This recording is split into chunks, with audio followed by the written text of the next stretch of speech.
यूक्रेनी सेना का लेपर्ड 2 टैंक पर ट्रेनिंग का वीडियो सामने आया। लेपर्ड पोलैंड में लेपर्ड 2 टैंक पर ट्रेनिंग ले रहे हैं यूक्रेनी सैनिक। जर्मनी से यूक्रेन को मिल रहा है लेपर्ड 2 टैंक। तो ट्रेनिंग का ये वीडियो सामने आया। ये लेपर्ड 2 टैंक और इसकी ट्रेनिंग काफी चर्चा में रहे इस युद्ध में, और अब उसकी तस्वीरें भी सामने।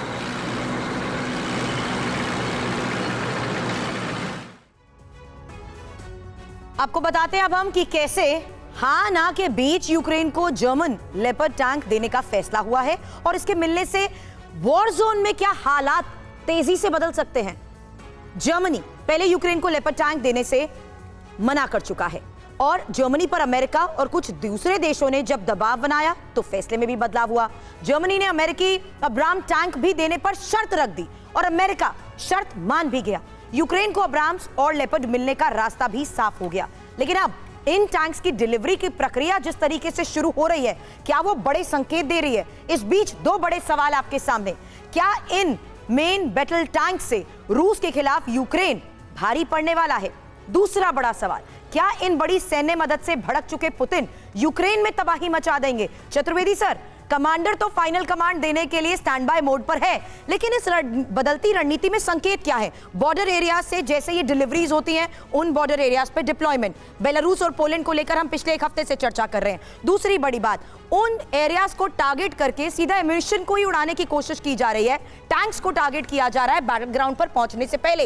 ये पूरे एरिया ऑफ कॉन्फ्लिक्ट में बॉर्डर एरियाज, वहां पर की गई डिप्लॉयमेंट क्या संकेत दे रही है? यही तो बदली स्ट्रैटेजी का नतीजा रही है। सुरभि, आपने बड़ी अच्छी एनालिसिस की है। लेपर्ड और एब्राम्स दोनों विश्व के अच्छे टैंकों में है, लेकिन कौन से ये 1980 और 1891 से हैं। आज अपग्रेडेड लेपर्ड 2 हैं और एब्राम्स भी बहुत अच्छे टैंक हैं, लेकिन किस तादाद में? 2 स्क्वाड्रन 30 टैंक, 15 टैंक एब्राम्स के, ये कोई मतलब नहीं रखते। रूस के पास T-90, T-80, T-72 टैंकों की बहुतायत है, और खुद मैन्युफैक्चर कर रहे हैं। उनकी फैक्ट्रियों में ये सारे टैंक बन रहे हैं। एम्यूनिशन सिस्टम इसका एडिक्वेट उनके पास मौजूद है, क्योंकि सारा एम्यूनिशन रशिया में। लेकिन सर, क्वेश्चन ये भी है ना कि इस वॉर जोन में रूस अपनी तरफ से कितने टैंक्स को उतार सकता है? भाई, कैपेसिटी होना और वॉर जोन में उसको डिप्लॉय करना, ये एक अलग इशू है। तो यूक्रेन से नेक टू नेक अगर फाइट है तो उसमें कितने टैंक्स उतारेगा और कितने रखेगा? ये जो एरिया है, ये टैंकेबल एरिया है, बहुत अच्छा है और काफी खुला हुआ है। कम से कम 2 या 3 आर्मर डिवीजन इसमें ऑपरेट कर सकती हैं, तो उसमें दिक्कत नहीं है।